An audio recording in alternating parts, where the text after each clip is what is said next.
কি ব্যাপার অভি? কি হয়েছে, মন খারাপ কেন? মন মেজাজ ভালো নাই ভাই। প্রতিদিন সকালে একই কাজ, আর ভালোই লাগে না কিছু।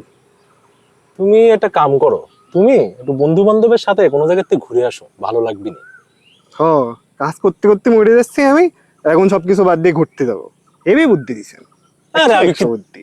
আমি কি এটা বলছি নাকি? এখানে অভি একটা লজিক্যাল ফ্যালাসি বা যুক্তির ভুল করেছে।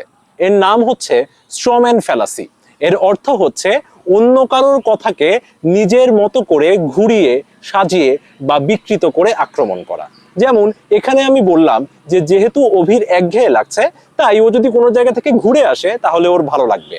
কিন্তু অভি আমাকে বলল যে সব কাজ বাদ দিয়ে ও ঘুরতে যেতে পারবে না।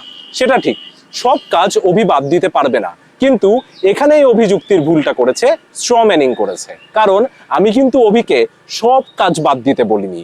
এটাই স্ট্রম্যান ফ্যালাসি, যেখানে কথাকে ঘুরিয়ে নিজের মতো করে আক্রমণাত্মক উত্তর দেওয়া হয়। আর একটা উদাহরণ দিই। ধরুন শিক্ষামন্ত্রী বলেছেন যে পরীক্ষার পরিমাণ কমিয়ে ক্লাসরুমে নিয়মিত মূল্যায়নের উপরে জোর দেওয়া হবে।